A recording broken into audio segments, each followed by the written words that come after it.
Get promos and discounts from Filipino startups. Check out our partners at the description.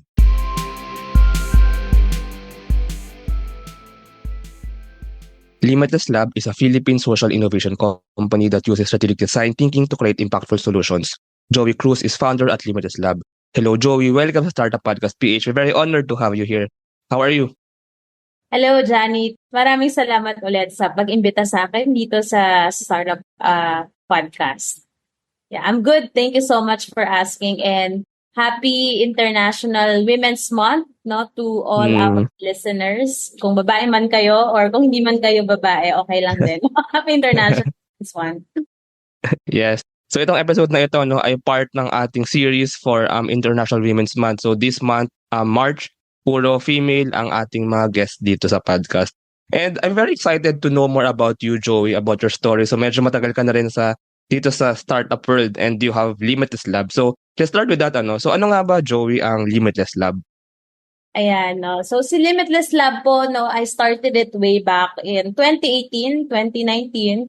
It was officially incorporated in 2018, but in 2019, yun yung nag-start kami ng full-time operations. No? So basically, we are a startup. We are also a creative agency offering social innovation solutions. So ano bang ibig sabihin ng social innovation solutions? So yung mga target po natin na customer dito would be government agencies, some corporations and NGOs who want to create a difference. Yung gusto nilang makatulong or meron na silang mga project, but they want to make sure that it's people-centered or human-centered. Kasi alam naman natin, usually with government projects, medyo nagkakaproblema dahil bigla na lang malalaman na, uy, hindi pala ito yung project na gusto ng taong bayan, di ba? So, doon po papasok yung Limitless Lab. Tinutulungan natin yung mga government agencies and the development sector to create more human-centered solutions and also leverage technology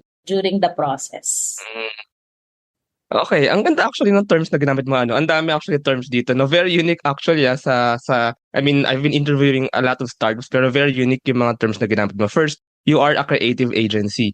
So, may creative dito, may design thinking. Second, yung social innovation, as you've said nga, parang kailangan you're doing solutions na either like initiatives ng government or ng developmental sector to help the people, Pero and you're also combining technology, so ang dami mong kino-combine dito, Para isa-isahin natin, puntahan muna natin yung creativity. I think that's a very interesting part dito. Yung creativity as a creative agency and yung design thinking. So, ano nga bang importance ng design thinking and itong creative aspect na ito sa pagbuo nitong mga solutions na inyong ginagawa or inyong, kumbaga, tulong din dito with the government and with the developmental sector? Ayan, no? So sabi nila tayo mga Pilipino, napakamalikhain natin. At totoo yan, no? So very innovative tayo, very creative tayo. However, when you are in the work setting, the professional setting, madalas, di ba, natatabunan tayo ng mga technical na mga bagay na ginagawa natin, especially in the government setting. Hindi na tayo gaano nakakaisip ng mga mas innovative na solusyon, no? So creativity and innovation are two very similar things. Ano bang difference nitong creativity and innovation? Pag sinabi mong creativity, you are thinking of new things, no? So you are generating a lot of ideas. Pag innovation naman, in-apply mo na yung creativity mo, in-apply mo yung new ideas mo, you are now doing new things, no? And improving the lives of people. So pag sinabi mong social innovation, so these are innovations that aim to help people, to make a difference. No? So madalas when we explain social innovation, we also attach it to the Sustainable Development Goals ng United Nations, di ba? Yung bang solution na ginagawa mo ay makaka-contribute sa Sustainable Development Goals. So that's social innovation and creativity innovation. So very much related sila. Yes, and very amazing, So you're injecting yung novelty, Kailangan may something new. Kasi tama nga naman, we cannot keep repeating using yung mga traditional solutions, mga traditional nating ginagawa. So somehow, we need to offer something new, and to create impactful change nga, ayun, we can work with the government and with the development sector. So pinaghahalo natin itong dalawang big things na ito in order to produce human-centered help and solutions. Now, para lang marinig ng ating mga listeners yung kumbaga yung mismong ginagawa ninyo. Can we know some of the projects that you have made or you have co-designed with the government maybe or with other institutions? So pwede mang pa-share lang nitong mga ibang projects na inyong ginawa so far. So marami na tayong nagawa pong mga projects, no? Simula yung nag-start tayo noong 2018, 2019. Siguro yung isa sa mga pinaka-successful namin na projects ay tinatawag na LGU versus COVID-PH. So, nung panahon po ng pandemic, 'di ba? Yung mga LGUs natin, dahil we work with a lot of LGUs, we partner with them, we support them. We heard that during the pandemic, gulong-gulo yung mga LGUs natin. They didn't know how to respond. Limited yung budget, right? It was emergency time. Ang daming unknown nung panahon na yon. At nakita naman natin nung panahon ng pandemic, may mga LGU na magagaling, di ba? Na halimbawa yung Pasig City, dami nilang bagong naisip, di ba? To adapt, right? The mobile palengke and so on. Yes. Meron din namang mga LGUs na struggling, no? So, with that insight na nakuha natin, gumawa tayo ng online website or portal na tinatawag na LG versus COVID-PH. And in this website, LGUs can easily access innovations, inspirations na pwede nilang gayahin, no, sa kanilang sariling community. Okay? Very successful po yan, no? So, in fact, throughout its launch in 2020 until today, I think we gathered millions of visits na to the website. And aside from that, syempre tapos na yung pandemic. So, transition na natin siya, resilient LGUs na siya. No, yun pong LG versus COVID natin. Another project that we're very proud of, yung tinatawag natin na Digitalino. Okay? So, si Limitless Lab po, tinap siya ng ASEAN Foundation to work on a pioneering project about 1-2 years ago, tinatawag na ASEAN Digital Literacy Program. Basically, yung goal lang po nito is help reduce yung disinformation in Southeast Asia. Okay? Or kung hindi man natin ma-reduce yung disinformation, mas maging critical yung mga kababayan natin when it comes to, sinasabi nating fake news, di ba? Or disinformation online. Yan, di ba? Napaka-relevant niya no, na problema ngayon. Nung ginawa natin po, ano pa to? Election campaign time. So, very relevant talaga siya.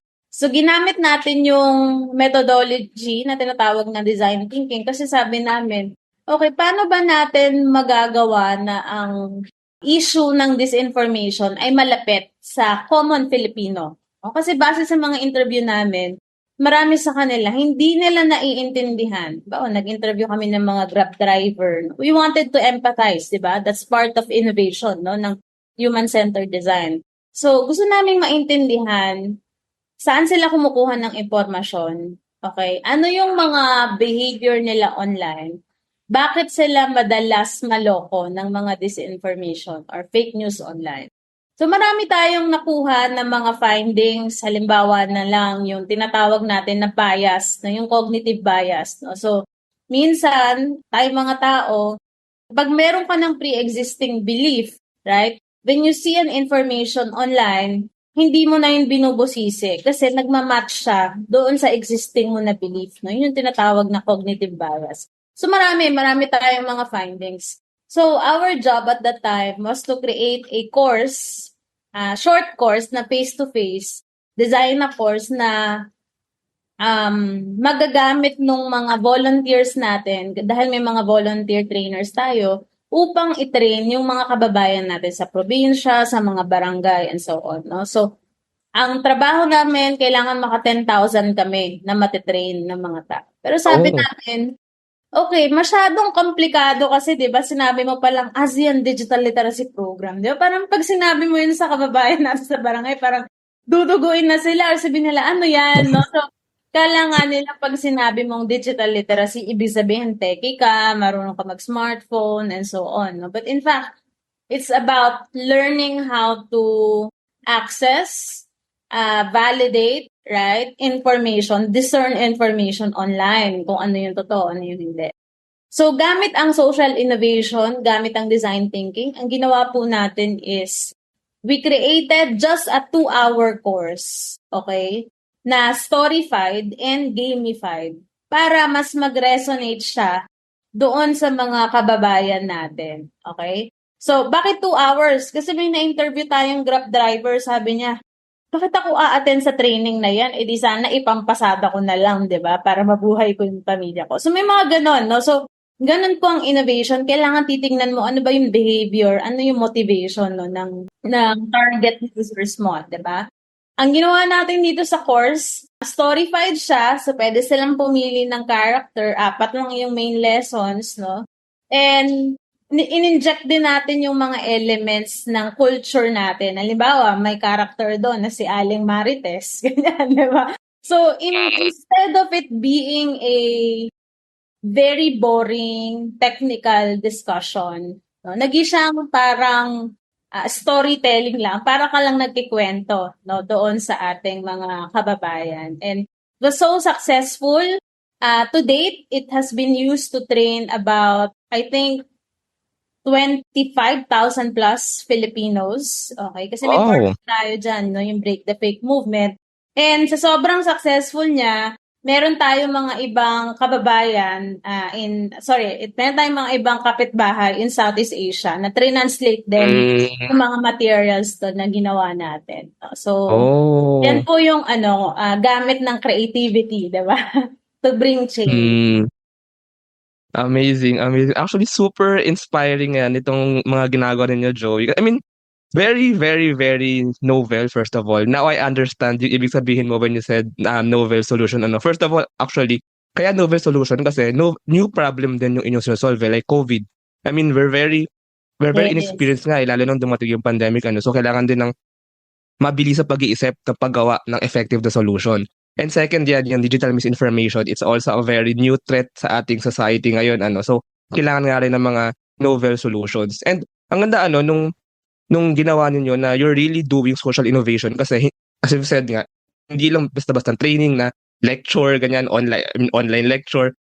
You really looked into it, kumbaga para ma-ensure na magiging effective yung kalalabasan. So, hindi lang siya basta-basta creativity just to be creative. It's actually creativity to ensure effectivity. So I think that's very wonderful, yung kumbaga effect when you combine creativity, technology, design thinking, and social innovation. Now, you said lang na you designed this course, you designed this design thinking. So pwede lang ba malaman like how do you work as an agency, as a creative agency in partnership with these institutions or with the government? So paano ba, are you more of like an agency na lalapitan nila for the project and kayo mag-formulate nitong mga gagawin, or do you work hand in hand with them and you implement them hand in hand with them? So parang ano lang yung on the ground na nangyayari when you do these projects or when you do this when you do these solutions? Very good question, Johnny. So, siguro one thing na kaiba sa amin versus yung mga traditional or usual natin na agencies, ni naman sa dinidismiss natin sila or dinidiscredit. Kami kasi sa Limitless Lab, very important sa amin yung co-designing of solutions, no? Because we always tell our partners and clients na we're not just a supplier, we're not just a service provider. We are your partner for change and innovation. So we always tell them that. So that means na hindi siya yung tipong, may kailangan sila, ibabato lang nila sa amin yung requirements, kami nang bahala. So, hindi po siya ganon, no? So, hand in hand, no, we work with them. And in fact, for example, if we're designing for farmers, right? That means in our co-designing session, kailangan may farmer talaga doon na present. Okay? So, ganon po siya, yung kaiba niya versus yung usual natin na process. No? So, they really need to be part of the design process. Yeah, so parang nga kayong mga somehow mga like in the business terms lang. Parang kayong consulting group na Yes. you also execute the project because when you say you execute the project as in parang niyo siyang ginagawa as if part kayo ng government, as if part kayo nung organization that's really doing it. So parang nag-work talaga kayo together with the government or with any other institution. Now, I also saw lang sa website, meron din kayong parang design thinking training na ino-offer. Is that right? But parang you also, maybe ito nga rin yung sa digital literacy, pero nagti-teach din kayo ng design thinking process to other Yes. people. So can Oo. we know more about this? So we also partner with different institutions, mostly in government, but we also get corporate clients for those who want to train their staff on design thinking. Kasi we believe at Limitless Lab that design thinking should be a basic skill. So design thinking actually hindi yan bago. Okay, so it's been existing for maybe 15, 20 years or even more. So galing siya sa IDEO tsaka Stanford Design School, but it's a methodology for innovation, right? And we believe that each of us should have the capacity to use it to solve complex problems. Kahit anong problema kasi pwede mong magamit no yung design thinking. So ibig sabihin, kung may skill ka nito, edge mo yon sa workplace, 'di ba? Na kaya mong gamitin yung design thinking to create new solutions, to offer innovations to the problems of your company or maybe to even start your own company. Alam mo ba na sa Singapore, ang design thinking is part of their basic curriculum. Ganon siya. No? So, dito lang sa atin, syempre, kumbaga, nagsisimula. Yan. So, isa yan sa mga advocacy natin. So, we've trained thousands of people, thousands of government employees no, on design thinking. At marami tayong success stories na naririnig na, oh, dahil doon sa workshop natin, may mga sinimulan sila na project and so on. No? So, yun po yung power no, ng design thinking education. Maybe nga slowly baka magawa natin ng paraan para mailagay ang design thinking sa curriculum. Maybe we can start with college, maybe parang start with electives and unti-unting ipapasok as like part of courses. But I actually believe na design thinking will be very crucial for Filipinos to learn kasi this is parang next level thinking parang really thinking of how to make impactful and effective solutions Now Joey, punta tayo sa iyong background kasi while you're telling these things that you've been doing, parang na-curious ako, paano nagsimula sa iyo yung puso for social innovation? Tsaka paano nagsimula sa iyo yung roots mo for creativity and design thinking So pwedeng pa-share lang ng onting background mo like how you started all of this and ano nga ba ang pinagmula ni Joey Cruz into doing Limitless Lab? Sige. So, mahaba-habang kwento yan, Johnny. Ilang oras bang meron ka? So, sa akin kasi, I always think na Limitless Lab is the merging of several things, no? So, number one, it's my love for entrepreneurship, okay?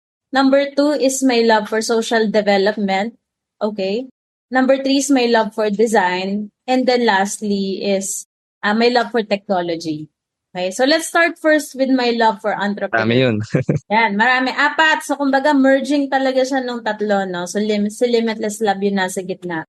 So, I can say then that Limitless Lab is an integrator of these several things, right? So, entrepreneurship, bata pa lang ako, mahilig na akong magtinda ng kung ano-ano. Like, sa labas ng bahay namin. And I think nakuha ko rin yan sa parents ko kasi my parents were sampaguita vendors. So, hindi tayo galing sa mayaman na pamilya, pero nagsumikap yung mga magulang natin.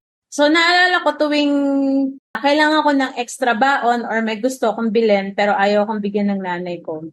Magsiset up ako ng upuan sa labas ng bahay namin at magtitinda ako ng halimbawa luma akong laruan or hihingi ako ng 10 pesos, gagawa ako ng ice candy. Like yun, mahilig talaga akong alam mo yun, selling, the act of entrepreneurship, or creative problem solving, actually, diba? Because entrepreneurship is creative problem solving. Pangalawa is my love for social development. So ito naman, medyo nabuhay to or pinanganak siya nung college ako. So sa UP Las Bañas po tayo nag-aral. At ang course po natin doon is development communication. So siguro marami sa inyo hindi kayo pamilyar ano yung development communication. So kala ko dati pag development communication ka, i-develop yung communication skills mo. So parte naman doon, pero more than that, it's really how you use communication for social change. Okay? So in course, ang dami na, actually, development journalism, yung major ko. But, kumbaga, dun tayo namulat sa estado ng ating lipunan. Nakita natin yung pinagdadaanan ng mga kababayan natin. And I also realized that I can do something, right? I can be part of the change. And before, kala ko magiging storyteller lang ako ng stories of people, the plight of people, right, of Filipinos. Kasi development journalism ako. And at a point in time, gusto ko rin maging reporter talaga, journalist. No? Of course, we love journalists. I love my journalist friend. But I didn't realize that mas gusto ko palang tumulong sa pagbabago ng istorya ng mga tao more than just letting them tell their stories. So, doon nabuhay yung love natin, no, for social development.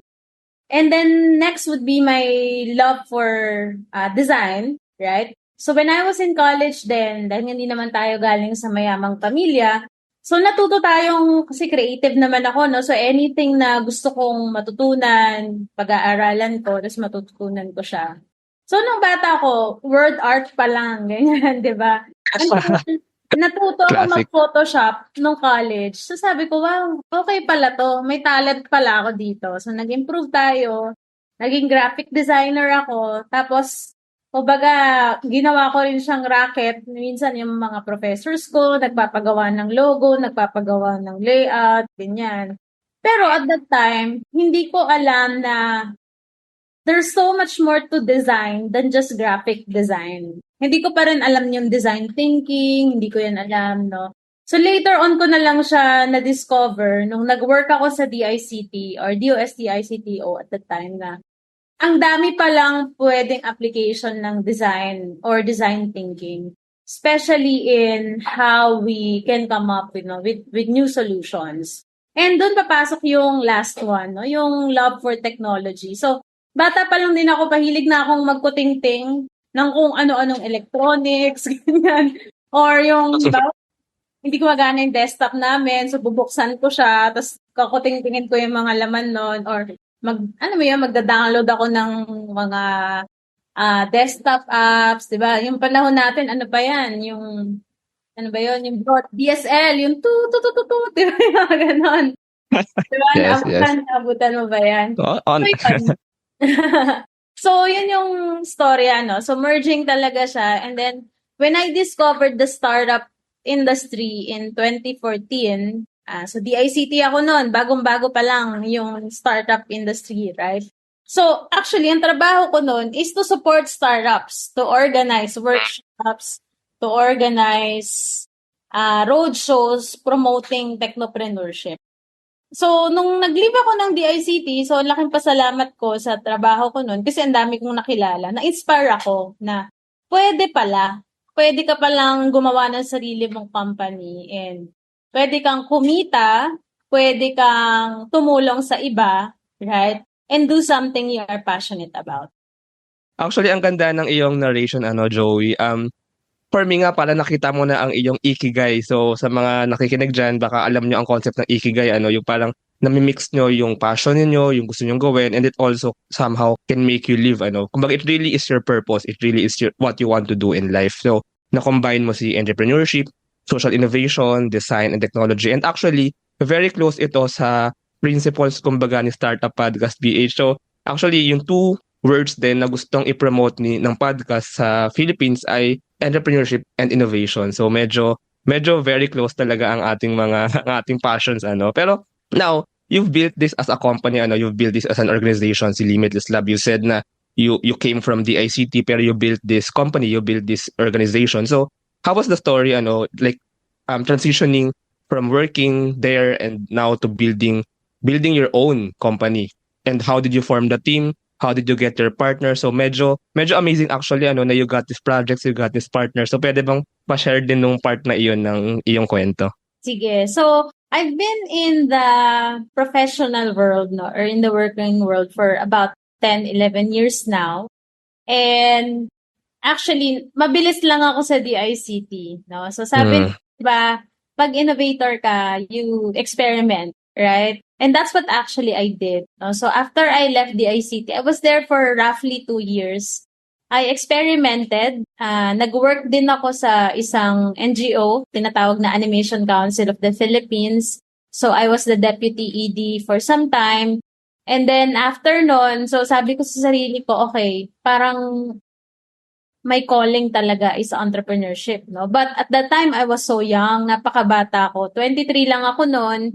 Again, hindi naman tayo galing sa mayaman na pamilya. Kung galing ka sa gobyerno, magkano lang ang sweldo mo? Late pa, di ba? So, ayan, di ba? So, nung nag-resign ako sa Animation Council, so sabi ko, okay, I want to start my own agency. So I started my first agency and it was called Tactica Multimedia. Strategic comms dapat siya at that time, no? So long story short, Tactica Multimedia failed. And it didn't, actually, ginagamit ko siya na branding kasi marami na rin naman akong mga freelance projects noon no, for NGOs. So at the time, nagde-design pa talaga ako, designer pa ako. No? Like, I do layout, I do AVP. Hindi ko pa nadidiscover yung design thinking nung time na yun. Hindi ko pa rin nadidiscover yung UX at that time. So, after that failed though, so kailangan kong humanap ng mapagkakitaan, di ba? Kailangan kong mabuhay, kailangan kong magbayad ng renta at kumain. So, nagturo ako for a time in iAcademy, Multimedia Arts, no, senior high school. And habang nagtuturo ako, so part-time lang yon, sabi ko, bubuin ko yung bago kong venture. No? So, at the time, nasa Makati ako based. No? So, naghanap lang ako ng maliit na boarding house doon. And habang nagtuturo ako, okay, binubuo ko yung startup ko no, on the side. Actually, sa Kubo ako nagpupunta. Bago pa lang din yung Kubo at that time. No? So, kumbaga, pagkatapos ko sa klase, pupunta ako sa Kubo, gahanap ako ng mga intern, ganyan. Tapos I will work on my business idea. It was hard, right, at that time kasi sobrang liit lang ng sweldo ko noon. Parang 12,000 lang ata. Tapos nasa Makati nakatira, no? Tapos, yung mga freelance clients ko dito sa binubuo kong company, sa government din, yung iba, so ang tagal magbayad, di ba? So, ang hirap talaga. So, until such a time na I decided, okay, mag-work muna ako full-time, no, for a time. So, nag-work ako sa Rappler. So, they asked me to join no, for a particular project. Intern kasi ako sa Rappler, no, dati. So, kala ko, di ba, magiging journalist ako. Yun talaga yung kala kong pangarap ko dati, no. So, habang ginagawa ko rin yung project sa Rappler, hindi ako sumuko doon sa business idea ko. Tapos, doon ko na-discover yung design thinking. Okay? So, meron akong nakilala. No? So, side note, yung ex ko, so, na-discover, meron siyang inattendan na course sa Stanford Design School no, on design thinking. So, shinare niya yun sa akin. Eh di parang, wow, ito pala yun. No? Na naririnig ko lang siya sa mga discussions dati sa startup industry. And sabi ko, perfect siya sa akin. Kasi una, I'm a visual designer, I'm a graphic designer. And I think, pwede kong gamitin yung design thinking para makabalik ako dun sa love ko no, for social development. So, after namin mag-break, side note, so sabi ko, okay, dapat yung pain ko, merong something na powerful out of this, di ba? Wow. Ayan yung backstory talaga niya. So, sinimulan ko yung Limitless Lab. At that time, B612 Design pa yung original name niya. And it's still our incorporation name, no? It's actually after Asteroid B612, no, sa The Little Prince. Tapos, nakailang palit na rin ako ng co-founders. No? I think challenge talaga yon of being a startup founders. Yung co-founders ko ngayon would be one of my college batchmates and friends from college. Yan, from UPLB din. Siguro one of our biggest breaks no, that allowed me to hire my first staff in 2019 would be winning a grant from the US Embassy. No? So, nung nag-resign ako sa Rappler, end of 2017, it was because nakapasok ako sa isang fellowship exchange program sa US, no, sa YSEALI. So, sabi ko, okay, may onti akong ipon noon, maliit lang. Siguro feeling ko mga 50,000. No? So, okay, feeling ko mabubuhay ako naman for the next 3 months kahit na kumbaga wala akong stable na pagkukuhanan. Tapos pupunta naman ako ng US, so marami akong makakakilala doon, ganyan.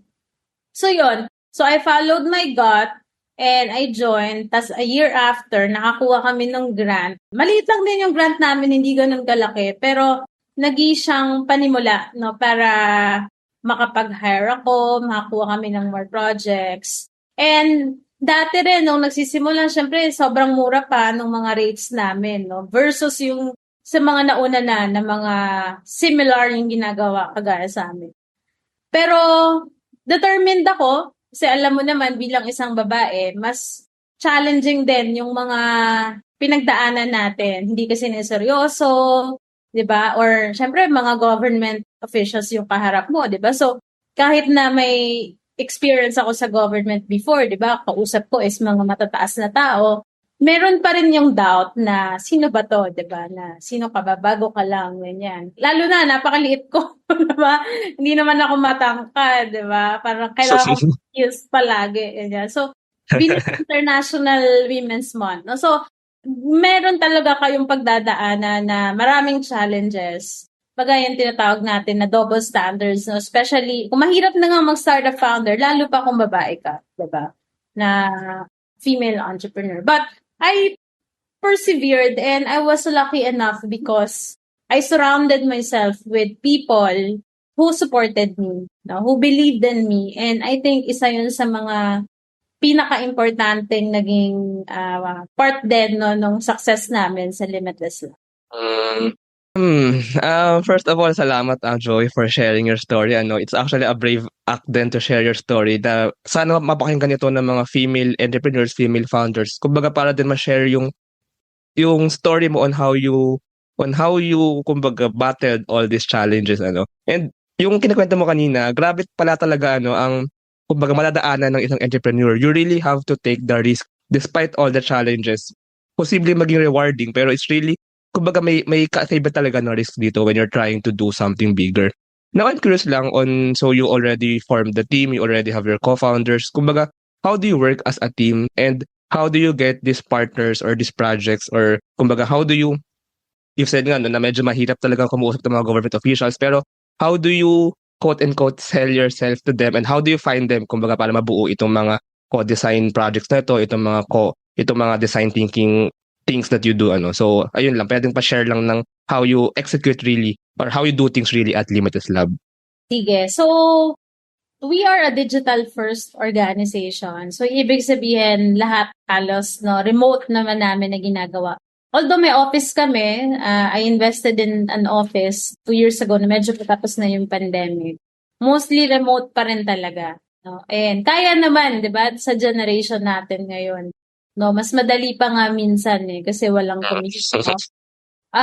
We've been lucky too because throughout the years, we had, kumbaga, yung mga suki na namin na mga clients before na nag-start lang na sobrang liit na project tapos when they saw na, oy, okay pala kayo, magaling kayo. So, lumaki na yung mga projects natin. But, syempre, there's always that room for growth and improvement, no? So, I think that's your next question, no? So, ano ba yung next big for Limitless Lab? Yes. But yeah, no? So, mostly referral namin nakukuha yung mga project. Okay siya kasi existing na ng mga kilala, trust system. But syempre, I think there's also an opportunity for us no, to tap a larger market. And yun yung gusto namin na next na gawin. Yeah. Actually, yeah, I mean, sa mga iba ko din na interview na consulting groups or agencies, parang you really have to do well on one project kasi yun ang magiging marketing mo. Kumbaga yung project that you do will be your showcase and ganun siya mapapasa at makikita ng ibang future clients or the same client. And ayun nga, magbubuo na yung partnership ninyo na medyo somehow pwedeng magawang sustainable na ang pasok kumbaga ng support kay Limitless Lab. Now ayun nga, yung next question nga so ano nga ba ang future for Limitless Lab? Ano ba ang inyong mga ibang ginagawa or balak gawin? So pwede bang pa-share ng ilan sa mga future plans or maybe roadmap for Limitless Lab? Alright. So, it's 2024, no? Actually, we turned 5 last year. And kapag tinitignan ko yung vivid vision namin. Nung sinimulan ko kasi yung Limitless Lab, gumawa ako ng, I think it's a 10-page document outlining ano yung mga gusto kong mangyari sa Limitless Lab. So I would say na almost 70 to 80% of the things na nilagay ko doon sa original namin na Vivid Vision document ay nagkatotoo na. And I would say na, okay, we've accomplished a lot, but syempre marami rin challenges along the way. And I think parte yun, di ba, ng pagiging entrepreneurship, no? May mga times na onti nga yung project, kagaya ng sinasabi mo, no? So, nangyayari talaga yan, no? And I think then, it's actually what makes the journey exciting, adventurous, right? Being an entrepreneur. So, thinking about the future of Limitless Lab, ang gusto ko talagang gawin is for us to scale up our impact. And with our current model right now that we're providing services, honestly, hindi siya feasible. So we are trying to reinvent the business to figure out a way on how we can scale up not only in the Philippines but in Southeast Asia. And one of the things na we're working on currently is creating yung tinatawag natin na familiar ka sa software as a service, di ba? Yes, SaaS. SaaS. What we're building now is a SIAS, Social Impact as a Service platform. Oh, that's new, ah. Sa new business model, actually hindi naman siya totally new, no? But basically, para siyang you provide social impact services, but it's streamlined using technology, okay? So we're building a platform now that would enable our partners and clients to, number one, monitor the impact of and outcomes of the projects they want, and a platform that would also help us reach out to grassroots communities. Okay? So Limitless Lab will be the bridge between, for example, a large corporation who wants to do a social impact project in, let's say, a far-flung area in Samar, right? Who needs this particular solution that's, let's say, responding to SDG 11 or SDG 10, no, or 9. So that's the future of Limitless Lab, what we're working on. AI will be a big part of it, okay? As we all know, sa development sector, impact assessment talaga yung isa sa pinaka-pain points, di ba? Imagine the investment that's coming in, no, from our ally countries, bawa from USA, from Australian aid, and so on. We have our, syempre, existing impact evaluation metrics, but I think it can be improved, no? And it can be improved further, no? Especially with the use of technology and AI. With this model, I am envisioning that Limitless Lab can scale up, our impact, and our goal is actually to touch at least 1 million lives by 2030. So yun yung target ko, to touch positively, syempre, 1 million lives by 2030. Wow, amazing. First of all, ang ganda actually kung ma-spread nga ito sa Southeast Asia. Kumbaga may ganitong model na nag-work sa Southeast Asia. And nag-sharean din ng mga design thinking solutions. Kasi, I mean, you're doing design thinking, pero of course, magkakaiba naman yung inyong mga possible na mabuong solutions. So, ang ganda rin na may sharing of knowledge, sharing of information. Kasi sama iba-iba ng culture, iba-iba ng language, ng geography. So, maganda rin makita yung iba't ibang possible na mabuo from design thinking. And ang ganda ng CS actually, I mean, I'm imagining na parang this corporation ay mamimili ng so this corporation wants this community and pipili siya ng mga SDG goals, ganyan, pipili ng mga ng goals, and then kayo once you see that doon magsisimula yung design thinking process into co-designing a solution or something with them. Galing mo, gets mo agad, Danny, natuwag mo kung ano yung gusto naming gawin, no? So yes, it's the perfect explanation of it. And another value prop dito is, ito kasing mga corporations, hindi lang naman nila yan ginagawa dahil gusto nila or may puso sila, diba? The thing is, they're required by law. Federal, for example, in the Philippines, we have a law that mandates percentage of their profits or revenue should go to CSR, right? Yes. And the thing is, many of them, in-spend nila to, pero very, alam mo yon, hindi siya pinag-isipan. Like, Yes. We have to nag-program, admit, yes. tree planting, or whatever, right? So that's where we want to come in. We want to Mm, more use of that resources to really bring impactful and lasting change mm, dun sa mga community natin. mm. Yes, this can be very, very huge siya. Kasi ayun nga, it becomes a need for them na magkaroon ng parang CSR arm, kumbaga. So parang magiging kayo yung possible na CSR arm nila. And with the CS nga that you've said, para siyang you can scale and you can automate, kumbaga, yung paggawa nyo. Hindi, of course, hindi automate like in a Reports, very monotonous way, diba? yeah. Mako-consistent ninyo yung design thinking process that you do with these corporations. I think that's a very, very, very amazing idea. So watch out, Ayun. no? We're already working on that platform. Our target is to launch it by second quarter. Malapit na. Ayun, so, if our listeners pala, Joey, want to know more about Limitless Lab, ayun, so abangan nga nila yung platform that you will launch. So, how can they know more information maybe about you or maybe about Limitless Lab? So, you can lead them to the website or maybe social media channels or maybe email if you want to share. Yeah, so our website is www.limitlesslab.org.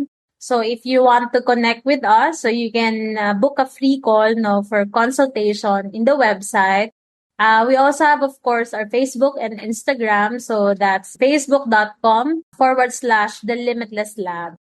And aside from the news that I shared, actually, so we'll also be opening an exclusive training for potential design thinking facilitators. So kung gusto mong maging isang design thinking facilitator, because honestly, you could make good money as well being a design thinking facilitator. So we want to create more champions of design thinking. So kung interested kayo, so we'll be announcing that in our website soon. So please do check it out and enroll if you want to be part of our first cohort. I see. So magiging cohort pala siya, no? And I'm pretty sure, actually, very attractive din ang term, the design thinking, and very, very impactful siya. I mean, I'm sure, ako nga mismo, actually, I'm interested pero yeah, I'm sure our listeners are also interested doon sa design thinking cohort or course na yan. So, ayun, maraming salamat, Joey, for sharing about Limitless Lab, for sharing about your story. Very inspiring, ang iyong story as a women entrepreneur or as a women founder. So, maraming salamat for sharing your story here sa Startup Podcast PH. Thank you. Thank you so much. Thank you very much to our 38 patrons. This episode is super powered by AskLex PH Academy, our official e-learning partner. Get certifications on Lean Six Sigma, project management, data science, and many more. Juan CFO services, bookkeeping and tax and payroll processing for startups and small businesses. Tuala, the next evolution of digital trust, privacy-focused digital experience for sharing identity information across Web 2 and Web 3 ecosystems. And Space Cebu, the biggest branch in the Philippines, global co-working space, meeting rooms, and private offices for startups, digital nomads, and freelancers. UBI Philippines, advocating universal basic income for Filipinos. Ignite Careers, career matching platform for Filipino talents and hiring companies in the outsourcing industry. Mami Q Super Pet App, the Philippines' first ever one-stop mobile app for pet products and services. DV Code Technologies, IT solutions specializing in software development, blockchain smart contracts, digital wallets, and cybersecurity. D-Buzz, Web3 microblogging app promoting freedom of speech and content ownership. Benjoy's Food Products, the home of premium bacon ends, Tapa, and Tocino. Looking for buy and sell online with Sigurado sellers. NutriCoach, the all-in-one productivity tool for dietitians and nutritionists. And Podify Team, podcast launch, production, editing, and management company helping increase podcasters' efficiency. This episode is powered by Contact RFID Business Cards, Sirius MD, Uplift Code Camp, Founders Launchpad, Pocketworks, Board Prep, Zales, and Pareto Consulting. Please support the podcast through the links in the description.